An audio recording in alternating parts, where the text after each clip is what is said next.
The fleet was dying. Captain stood on the bridge of his ship and watched the red warning lights flash across every screen. Behind him, the other 49 vessels limped through empty space, their engines coughing and failing. Inside those ships were the last 50,000 people in the entire universe.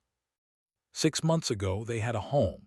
6 months ago, their planet circled a gentle star, and their cities grew food from engineered trees, and children played in gardens that glowed at night. Then the star collapsed. Not slowly like the scientists said it would, but fast. Too fast. They barely escaped with their lives. Remembered the emergency council meeting. He remembered asking the Galactic Council for help. They had the technology to stabilize dying stars. They had done it before for other worlds. But when they asked, the council said no. They talked about resource allocation and priority systems and other cold words that meant the same thing. They would not help. So the star died and the planet died, and now they were alone. "Captain," Commander said from her station. Her voice was tired. They were all tired. "The Empire has rejected our asylum request. That makes 37 rejections." Nodded, he expected it. Every major civilization in the galaxy had turned them away. Some said they had no room. Others said they carried radiation from their dead world, though that was a lie. The real reason was simpler and they were weak now, and weakness made them vulnerable. Better to let them die than risk them becoming someone else's problem. "Food supplies?" asked. 3 weeks, said. "Maybe 4 if we ration more." "Life support?" "Ship 7's system failed an hour ago. We moved everyone to Ship 9, but it's overcrowded now." Closed his eyes. 3 weeks of food, failing ships, 50,000 people who trusted him to keep them alive. He was running out of options. "Captain," that was Doctor, the chief scientist. He pushed his way onto the bridge holding a data pad. His skin was flickering gray with exhaustion, but his eyes were bright. "I found something." Turned, another rejection. "No, a planet," pulled up a hologram. A small blue and green world appeared, spinning slowly. "It's on the edge of the galaxy, far from council space. The atmosphere is breathable. Gravity is close to what we need. There's water and vegetation." "What civilization lives there?" asked. "Primitive ones. They call themselves humans. No faster-than-light travel yet. Limited space capability. The council lists them as pre-contact protected, but enforcement out here is minimal." Studied the planet. It looked peaceful, beautiful, even. But approaching a pre-contact world was illegal under council law. Not that the council had helped them when they needed it. "What do we know about these humans?" he asked. Scrolled through data. "They're young. Their civilization is maybe 10,000 years old. They fight each other often, but they're also curious. They've sent messages into space, hoping someone will answer. They want to know if they're alone." "Are they dangerous?" asked. "Compared to us, no, our technology is centuries ahead. But compared to someone with no other options," shrugged. "Captain, we're out of time. This might be our only chance." Looked at the blue planet again. Approaching it meant breaking council law. It meant frightening a primitive species. It meant gambling everything on the kindness of strangers who had never met an alien before. But staying in space meant watching his people starve in 3 weeks. "Set course," said, "but we approach peacefully. No weapons active. Send a message ahead in mathematics and symbols. Tell them we mean no harm. Tell them we're refugees who need help."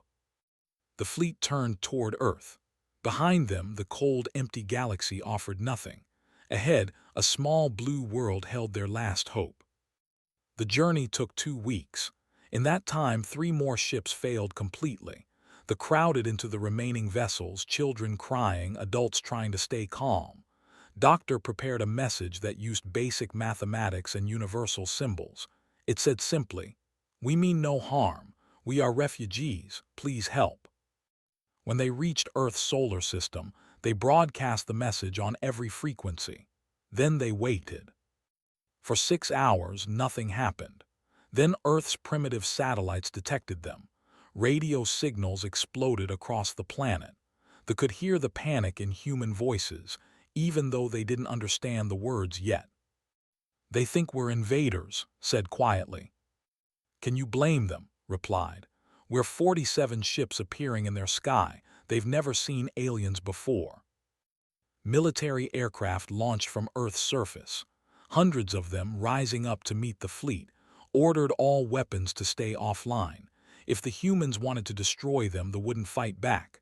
They were too tired, too desperate. The aircraft surrounded the fleet, could see them through the small metal machines with primitive combustion engines. They were pointing weapons at his ships. One wrong move and the humans would fire. "Life support is critical on Ship 12, reported. "Hull breach on Ship 23. Captain, we need to land now or we'll lose more people." Made a decision. He broadcast one more message, simple coordinates on Earth's surface near a large ocean. Then he began the descent. The fleet fell through Earth's atmosphere like wounded birds. The hulls screamed from the heat. More systems failed. But slowly, carefully, they landed on a wide beach beside the Pacific Ocean. Sand sprayed everywhere. Ocean water splashed against the hot metal hulls. And then, finally, the engine stopped. For a moment, everything was quiet. She looked back at him. 50,000 people sat in their ships on an alien world, surrounded by a primitive species that might kill them or might help them. Everything depended on what happened next. "Open the main hatch," said. "Let's meet our hosts." As the hatch opened, saw human vehicles arriving on the beach. Hundreds of them. Thousands of humans poured out, carrying weapons, carrying medical equipment, carrying cameras. They stood in a wide circle around the ships, waiting. Stepped out first. The Earth air was thick and wet, full of strange smells. The gravity was slightly heavy. The sun was warm on his skin. Behind him and followed. They carried no weapons. They had nothing to offer except their desperation and hope. The humans stared at them. They stared back. Two species meeting for the first time, neither knowing what would happen next. Skin flickered purple with fear, gray with exhaustion. But he walked forward anyway, toward the humans, toward their last chance for survival. One human stepped forward too, a man in a military uniform with dark hair and careful eyes. He stopped a few meters away from. The man said something in his human language. Didn't understand the words, but he understood the tone. It was cautious, but not cruel. Raised his hand slowly, palm out, in what he hoped was a peaceful gesture. The human studied him for a long moment. Then slowly, the human raised his hand too. Behind, the hatches of all 47 ships opened. 50,000 emerged into Earth's sunlight, refugees on an alien world. Hopping these strange new humans would show them mercy. Major had been eating breakfast when the alarm started. Every military base in South Korea erupted into chaos. Radar showed 47 objects entering Earth's atmosphere. They were too big to be meteors, too controlled to be debris. That left only one impossible option. Aliens, real aliens, coming to Earth. 20 minutes later was in his fighter jet leading a squadron toward the coast. His radio crackled with panicked voices from command. Nobody knew what to do. Earth had plans for wars, for disasters, for terrorist attacks. Nobody had a real plan for alien first contact. "All units, weapons hot, but do not fire unless fired upon," command ordered. "Repeat, do not engage unless engaged." Squadron reached the alien fleet as it descended. The ships were massive, but something was wrong. They were damaged. Hull breaches leaked atmosphere. Engines sputtered and died. These weren't warships coming to invade. These were refugee vessels barely holding together. "Command, this is," he radioed. "The alien ships are in distress. Multiple hull failures. I don't think they're here to attack." "Maintain position, Major. Do not approach." But watched one of the alien ships wobble dangerously, dropping too fast. If it crashed at that speed, everyone inside would die. He made a decision that would probably end his career. Flight 2, Flight 3, form up on me. We're going to escort them down, not chase them down. His wingmen hesitated only a second before following. They flew alongside the alien ships, guiding them toward a clear beach. It wasn't protocol. It probably violated a dozen regulations, but it was the right thing to do. The alien fleet landed hard on the beach. Sand exploded into the air. Ocean water sprayed everywhere, but they were down. They were safe, at least for now. Within an hour, the beach was surrounded. Military vehicles, news helicopters, scientists who had driven from nearby universities without waiting for permission. Everyone wanted to see the aliens. Landed his jet at the nearest base and rushed to the beach. By the time he arrived, someone had set up a command post. Generals were arguing. Politicians were calling. Nobody could agree on what to do. Then the alien ships opened. The first alien who emerged was tall, maybe 7 feet. His skin was smooth and seemed to glow faintly. It shifted colors, currently a mix of purple and gray. He walked slowly, carefully, with 2 others behind him. They carried no weapons. They looked exhausted and scared. "Someone get a translator," a general shouted. "Sir, we don't have a translator for aliens," an aide said. "We don't know their language." "Then get a linguist, get a scientist, get someone who can figure it out." Doctor arrived 40 minutes later.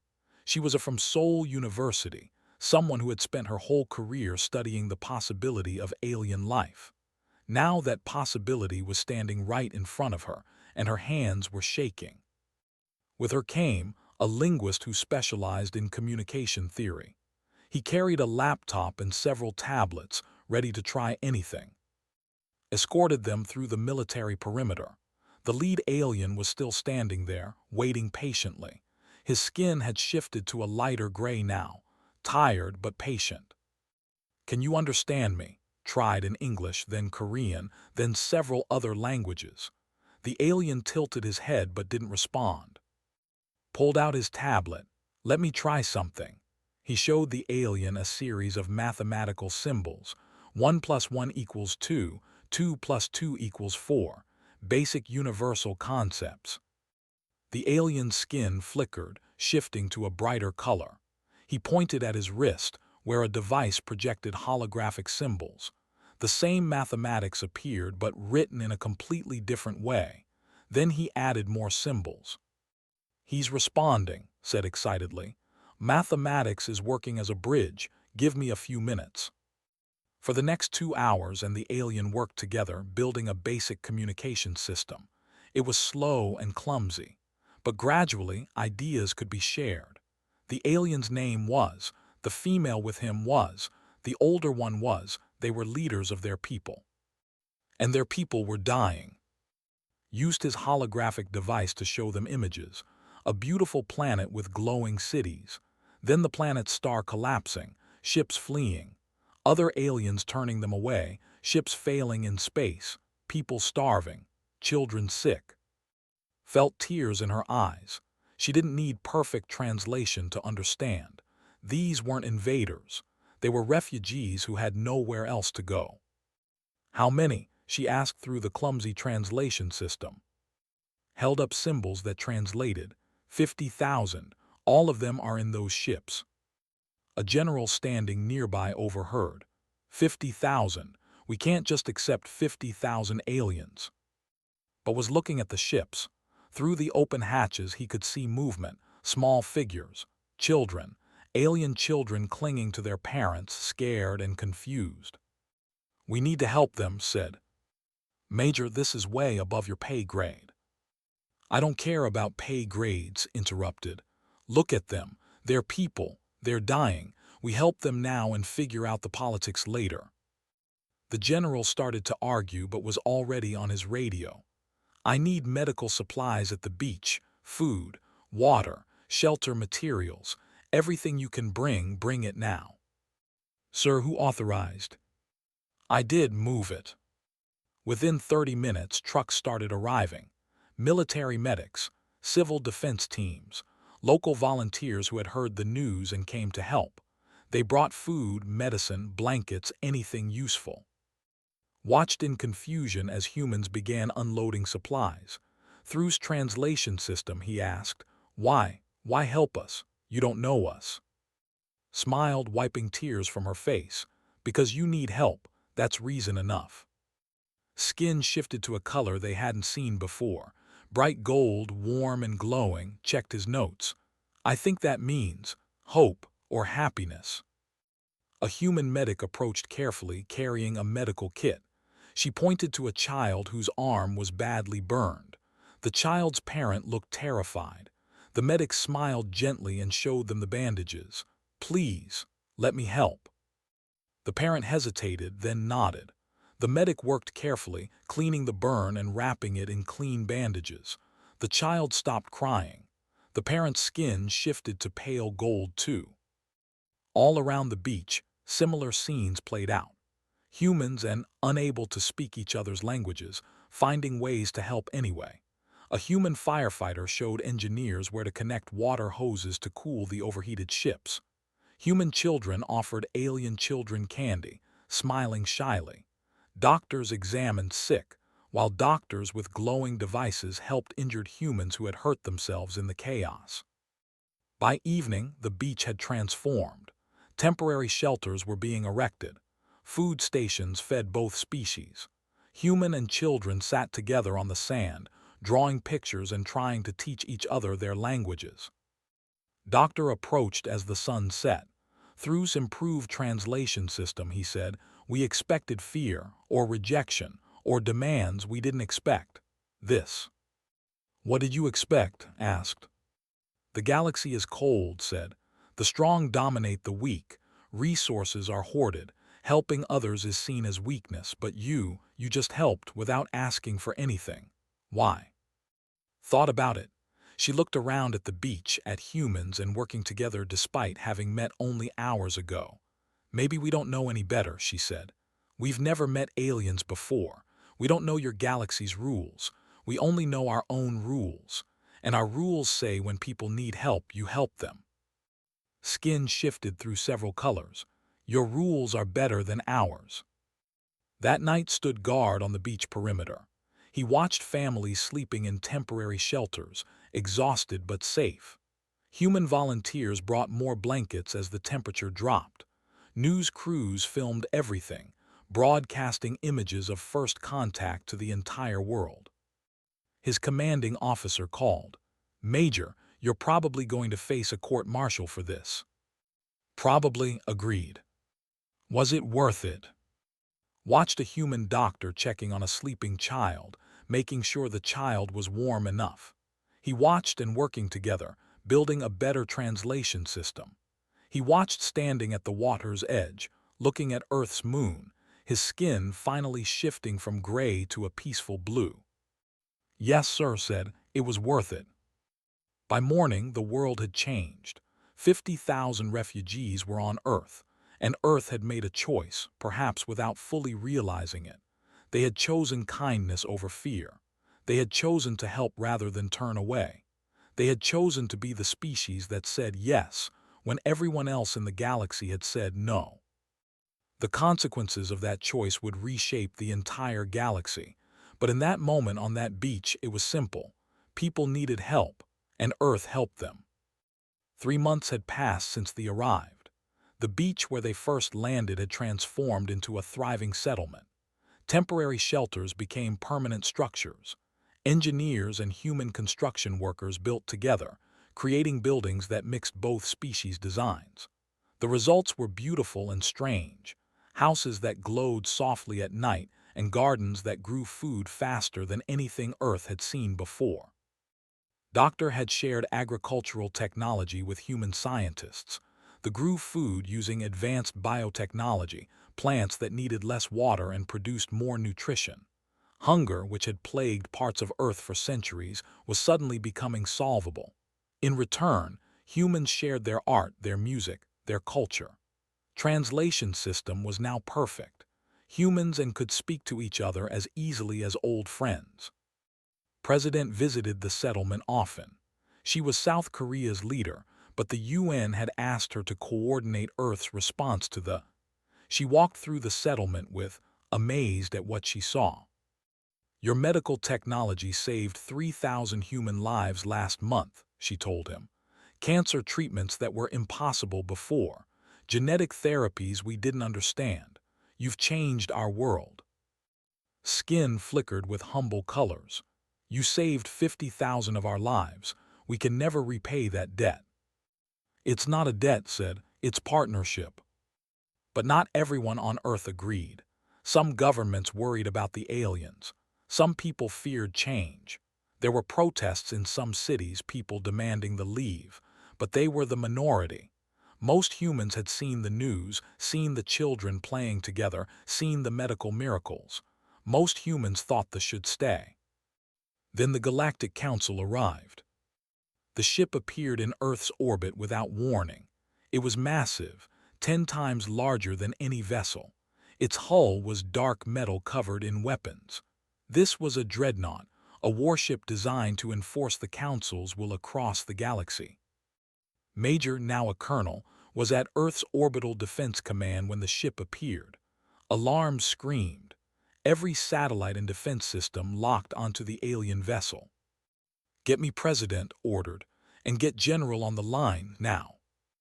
Within minutes, every world leader was in emergency contact. The massive ship broadcast a message in perfect English, Chinese, Spanish, and a dozen other Earth languages. They had studied Earth while traveling here. "People of Earth, this is Ambassador Thane of the Empire, speaking for the Galactic Council. You are harboring fugitives. The refugees are under Council jurisdiction. You have 48 hours to surrender them to our custody, or Earth will be declared a rogue world and face immediate consequences." The message ended. Earth's governments exploded into chaos. General called an emergency meeting at the UN. President was there. So was leaders from every major nation joined by video link, and was there too with and. The leaders had come to surrender themselves. "Please," said, his skin gray with sorrow. "Don't fight the Council for us. We knew this might happen. We'll go with them. You've given us 3 more months of life than we expected. We're grateful. That's more than anyone else in the galaxy gave us." "No," said firmly, "absolutely not." "President," a European leader said over the video link, "we have to consider Earth's safety. This Council has weapons we can't match. If they attack—" "Then they attack," interrupted. "But we don't surrender refugees who committed no crime." "It's not that simple," another leader argued. "We've known these aliens for 3 months. We can't risk our entire planet for them." Leaned forward. "Can't we? What does it say about us if we turn them over? They came here because they had nowhere else to go. They've shared their technology freely. They've helped us. And the moment someone threatens us, we betray them. Is that who we want to be?" The debate raged for hours. Some leaders argued for caution. Others argued for defiance. But something was happening outside the UN building that changed everything. Protests erupted across the world. But these weren't protests against the. They were protests supporting them. Millions of humans took to the streets. In Seoul, in New York, in Mumbai, people carried signs saying "Stand with" and "Earth doesn't abandon friends." Doctor had organized scientists to refuse work on any government project until they were protected. Broadcast messages from human children who had friends, begging their leaders not to separate them. Social media exploded with stories of doctors who had saved human lives, of teachers who taught human children, of friendships formed across species. The people of Earth were making their choice clear. They wanted them to stay. Watched the protests on screens around the room. Then she made her decision. "Prepare a response to the Council," she ordered. "I'll deliver it personally." 12 hours later, with the Council's deadline ticking down, stood before cameras broadcasting to the entire world and to the Galactic Council's ship. Stood beside her. So did, and leaders from a dozen nations. A unified front. "Ambassador Thane," began, Earth has considered your ultimatum. Here is our answer. We reject it completely. On the dreadnought, Thane's expression darkened. He wasn't used to defiance from primitive worlds. Earth is not a member of your Galactic Council, continued. We haven't agreed to your laws. We don't recognize your authority over our world. They came to us as refugees seeking safety, and we granted it. That is our right as a sovereign world. You don't understand what you're risking, Thane broadcast back. The Council has destroyed worlds for less. Then you'll have to destroy ours, said calmly. Because we're not surrendering people who done nothing wrong except survive. If you want you'll have to go through every human on this planet first. Stepped forward, and you should know, Ambassador, that might be harder than you think. He nodded too. Activated a holographic display. It showed Earth's updated defense systems. In 3 months of working with human technology had made incredible leaps. Energy shields that could deflect weapons. Quantum disruption fields that could disable Council warships. It wasn't enough to win a war against the entire Council, but it was enough to make attacking Earth very costly. Doctor shared this technology with us, said, freely, not as a weapon but as a gift. We've adapted it to our needs. We don't want a war, Ambassador, but if you start one, you'll find we're not as helpless as you assumed. It was mostly a bluff. Earth couldn't really stop a full Council assault, but Thane didn't know that. More importantly, Thane hadn't expected any resistance at all. Primitive worlds always cooperated. They always feared the Council's power. Except this one didn't. Thane was silent for a long moment. Then he said, "You're making a mistake. The Council will not forget this defiance."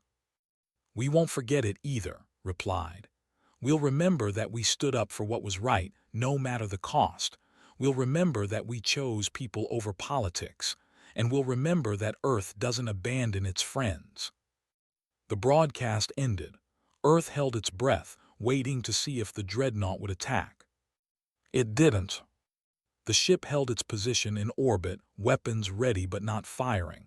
Thane was calculating. An attack would cost lives, even with superior technology. And for what?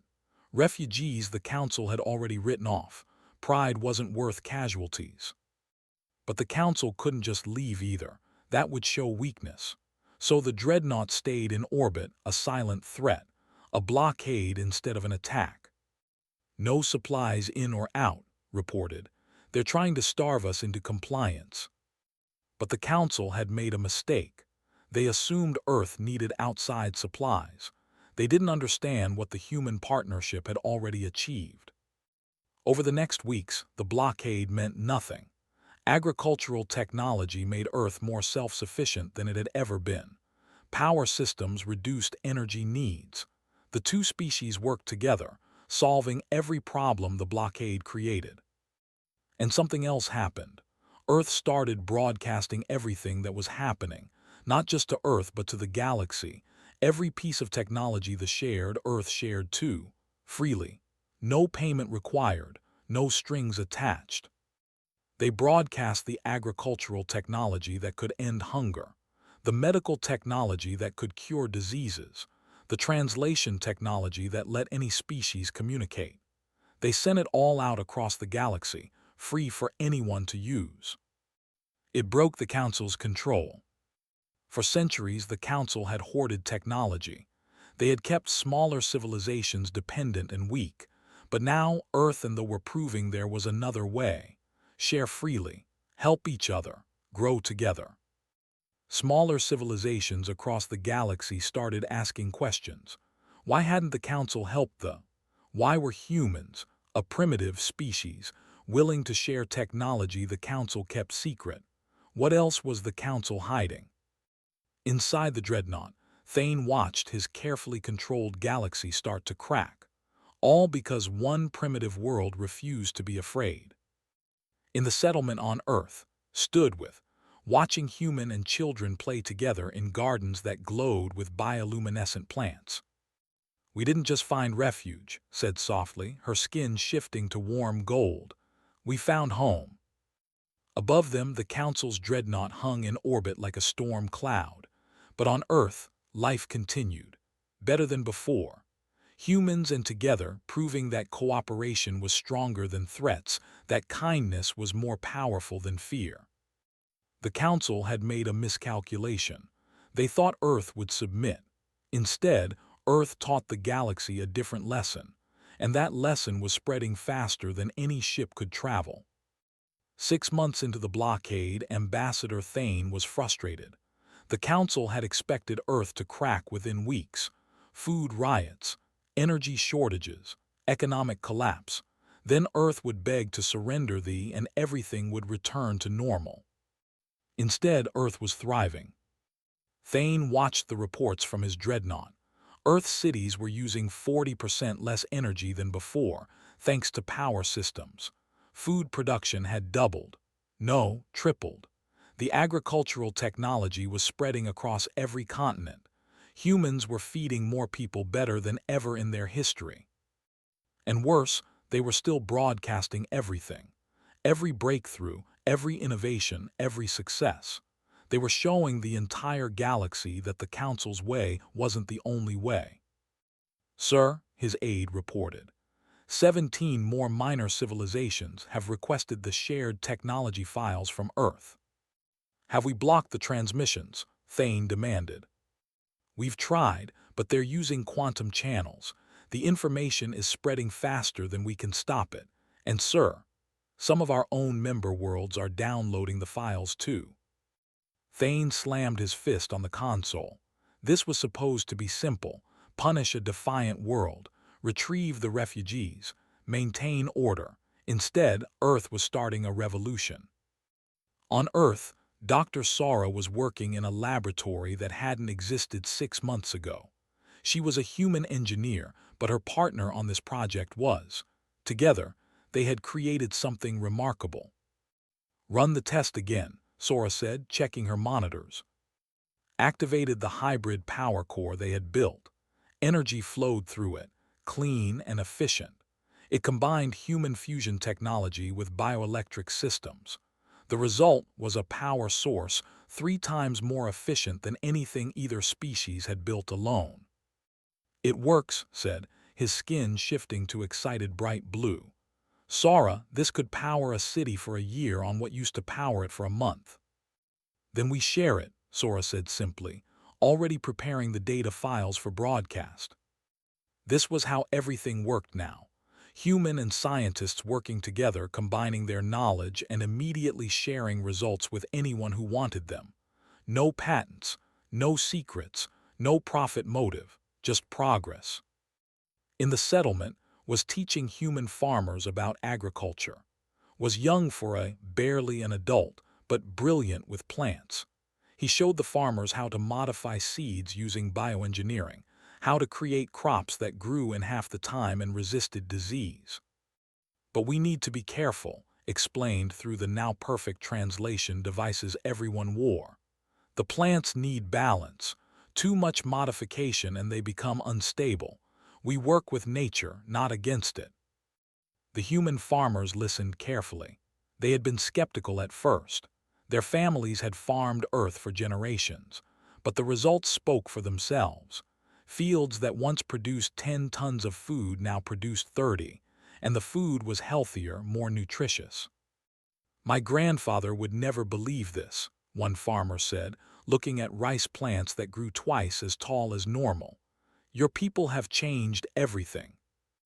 Skin shifted to humble colors. "Your people saved our lives. This is the least we can do." At Earth Space Command, Colonel was working with Commander on something ambitious. They were building Earth's first true spacecraft, one that could match Council technology. "The hull structure is human," explained, pointing at blueprints. "Strong and simple, but the propulsion is quantum drive, and the shields use combined technology." "It'll work," said confidently. "But are you sure you want to build warships?" "Not warships," corrected. "Defense vessels and exploration ships. The Council won't blockade us forever. When they leave, we need to be ready to go out there ourselves, to meet the galaxy on our own terms." "You're not afraid?" asked. "The galaxy is dangerous. We learned that the hard way." Smiled. "We learned something else from you. We learned we're not alone. And we learned that helping each other makes us all stronger. If the galaxy is dangerous, maybe it needs more humans and working together." In schools across Earth, something beautiful was happening. Minyu was a human teacher in Seoul who had volunteered to teach both species. His classroom had 30 students, 15 human and 15. They sat together at shared desks, learning from each other.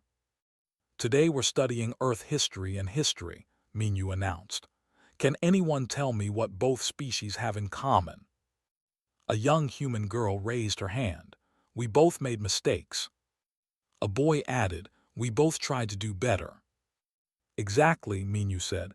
"Every species struggles. Every species fails sometimes. What matters is learning from each other."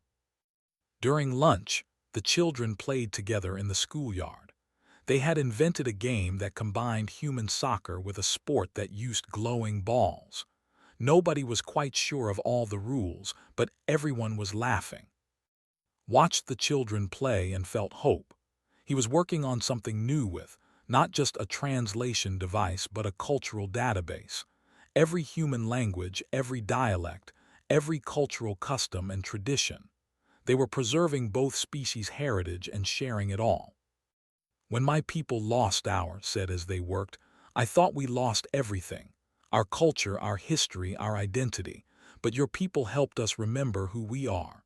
You asked us to teach you our stories. You wanted to learn our language. You made us feel valuable again." "You are valuable," said, "not for what you can give us, but for who you are." Skin shifted through colors of emotion. The council never understood that. They only saw what species could provide: technology, resources, power. They never saw people. "Then the council is blind," replied.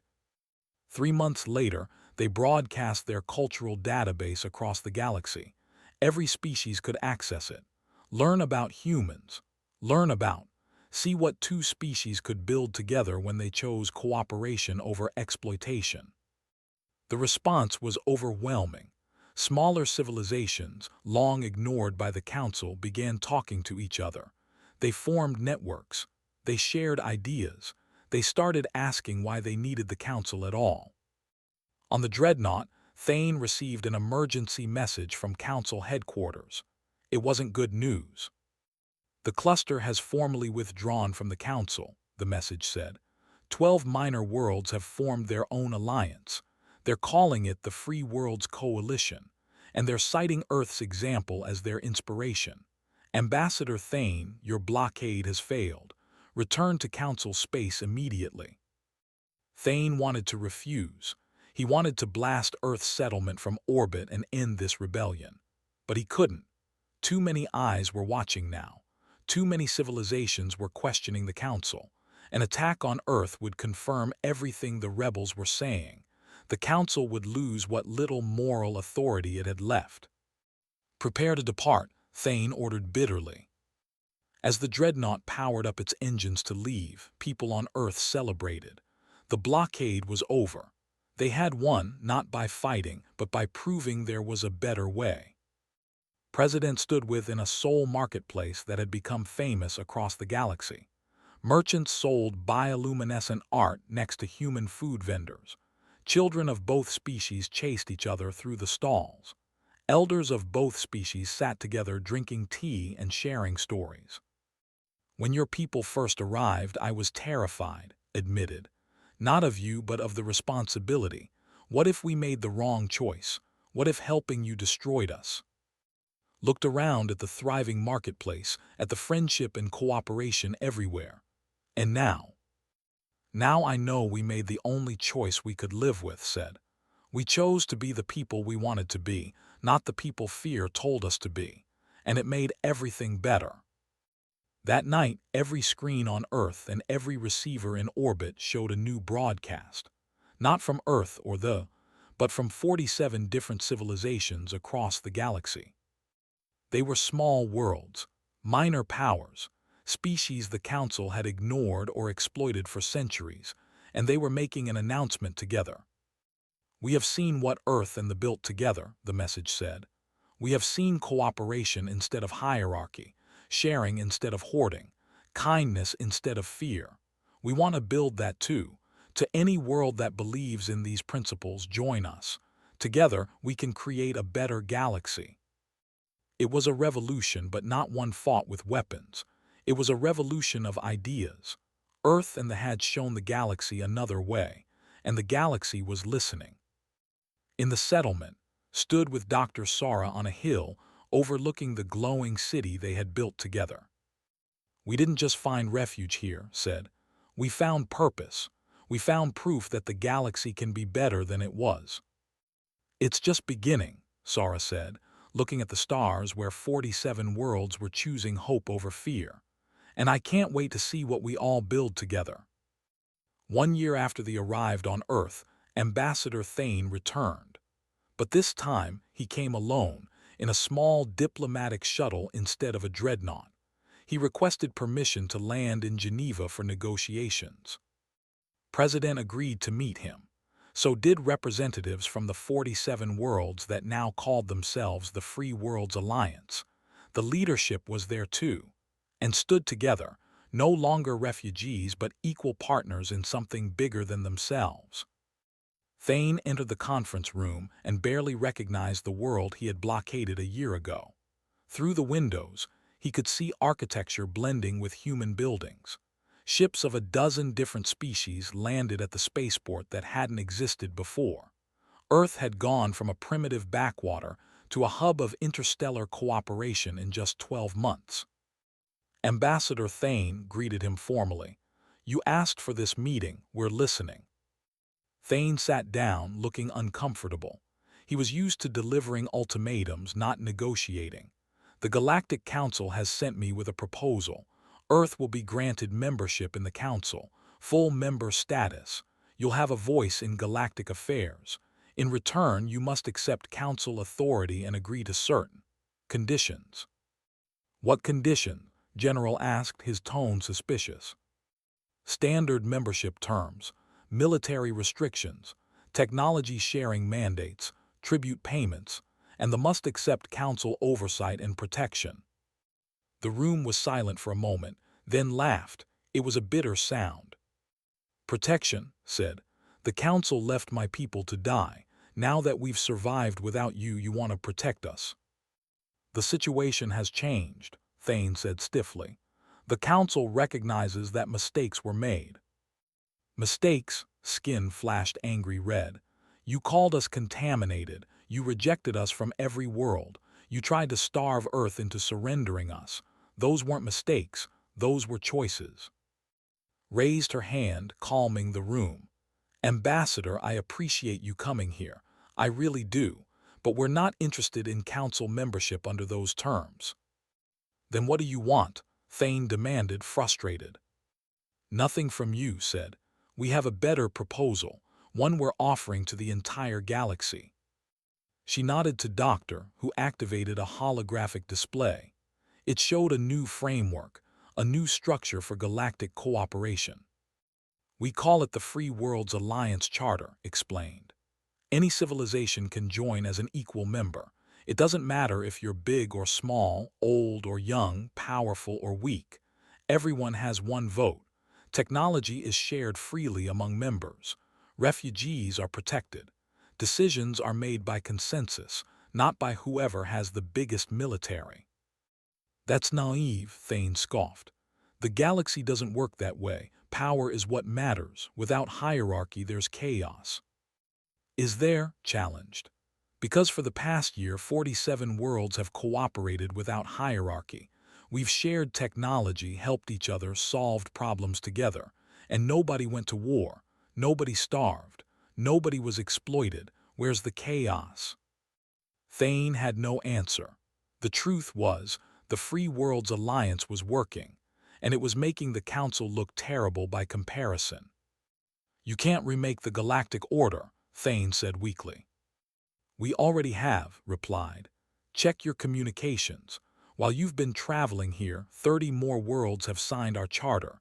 That's 77 civilizations now. all choosing cooperation over domination. Thane's face went pale. 77 worlds. That was almost a quarter of the Council's membership. If this continued, the Council would collapse. The Council will never accept this, Thane warned. They don't have to, said calmly. We're not asking for permission. We're offering an alternative. Council members are welcome to join us if they want, or they can maintain the old system. It's their choice. But they can't stop us from building something better. You're starting a war, Thane accused. No, said firmly. We're ending one. For centuries, the Council has maintained order through fear and force. Smaller worlds obeyed because they had no choice, but now they have a choice. They've seen what Earth and the built together. They've seen that cooperation works better than coercion. We're not starting a war, Ambassador. We're offering peace. Real peace, built on mutual respect instead of fear. Thane stood up abruptly. The Council will respond to this. We hope they do, said. We hope they choose to join us in building a better galaxy. But if they choose to fight instead, they'll find we're ready. Not because we want war, but because we refuse to go back to the old way. Thane left without another word. His shuttle departed Earth, heading back to Council space with news that would shake the entire government. 3 months later, the Council fractured. Some members, seeing the writing on the wall, joined the Free Worlds Alliance. Others tried to maintain the old order, clinging to power and privilege. A few smaller conflicts broke out, but nothing like the Galactic War everyone had feared. Most species were too tired of fighting, too ready for something different. Within a year, the Council as it had existed for was gone. In its place were 2 major alliances and dozens of independent worlds. The galaxy was messier than before, more complicated, but also more free. 20 years passed. Admiral stood on a space station orbiting Earth, watching ships from across the galaxy dock at what had once been a primitive planet. He was older now, his hair gray, but his eyes were still sharp. Beside him stood Commander, now the Free Worlds Alliance's Chief of Operations. Her skin shifted through content colors as she watched the busy station. Do you remember that first day? Asked. When your ships landed on the beach and we had no idea what to do. I remember being terrified, admitted. We thought you might kill us, or experiment on us, or turn us away like everyone else had. We never imagined this. The station was massive, built by dozens of species working together. It served as a hub for trade, diplomacy, and cooperation. Species that had never met before worked side by side. Technology flowed freely. Ideas were exchanged, and nobody had to bow to anyone else. A young ran past them, chasing a human friend. Both children wore translator devices, speaking a mix of languages that flowed seamlessly. They were heading to the observation deck to watch a new world join the Alliance. How many is that now? Asked. 341 member worlds, said. More than the old Council ever had. And it all started because we refused to turn away refugees. You refused, corrected. Don't sell yourself short. You made the choice that changed everything. When you ordered supplies brought to the beach instead of weapons. When you chose kindness over protocol. Shrugged, uncomfortable with praise. I just did what felt right. That's what makes it remarkable, said. You didn't calculate political advantage. You didn't worry about looking weak. You saw people who needed help and you helped them. The Council spent centuries forgetting that simple principle. You reminded the galaxy what it meant. Down below, on Earth's surface, the original settlement had grown into a major city. Humans and lived together so seamlessly that visitors sometimes couldn't tell where one culture ended and another began. The architecture was a blend. The food was fusion. The children were bilingual by default. It was home to both species now. Captain, now retired and quite old, walked through a market in that city. His skin was faded with age, but still shifted colors with his emotions. Beside him walked Doctor, also retired, her hair white but her mind still sharp. "Do you ever think about leaving?" asked. "Going to see other worlds now that you can?" Smiled. "Sometimes, but this is home. I was born here, and I helped make it what it is now. That matters to me." Earth changed because of the said. "No," corrected gently. "Earth changed because humans chose to change. You gave us the opportunity. You showed us what was possible, but we made the choice. We chose to help instead of fear. We chose to share instead of hoard. We chose to be the species we wanted to be." They stopped at a small monument in the market square. It showed two hands reaching toward each other, one human and one. The inscription read, "The day two species chose hope over fear." "Do you have any regrets?" asked. Thought about it. He thought about his lost, about the people who died before reaching Earth, about the hardships and struggles. Then he looked around at the thriving city, at the children of two species playing together, at the galaxy that had changed because of what happened here. "No," he said finally. "We lost our old home, but we found something better. We found a home that welcomed us, and in doing so we helped build a better galaxy for everyone." On the space station, received a message. Another ship was approaching, carrying refugees from a war-torn world. They were asking for help. "Should we accept them?" a junior officer asked. Looked at, she smiled, her skin shifting to warm gold. "Of course we accept them," said. "Get medical teams ready, prepare temporary housing, and someone make sure there's food waiting when they dock." "Yes, sir," the officer said, hurrying off. Laughed softly. 20 years later and we're still doing the same thing. "Why would we stop?" asked. "It worked the first time." They stood together, watching the refugee ship approach, watching the Free Worlds Alliance vessels escort it safely to the station.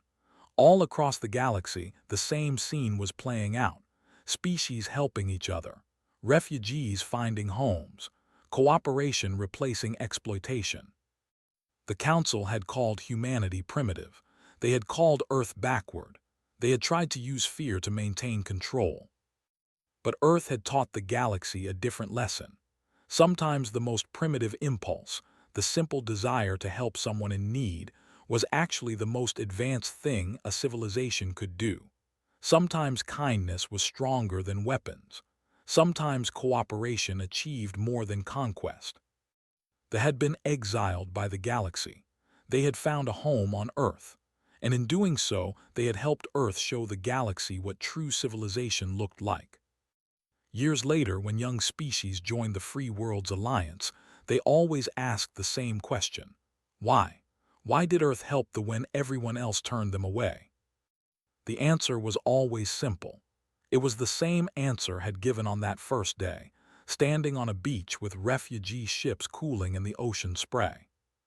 Because they needed help, isn't that reason enough?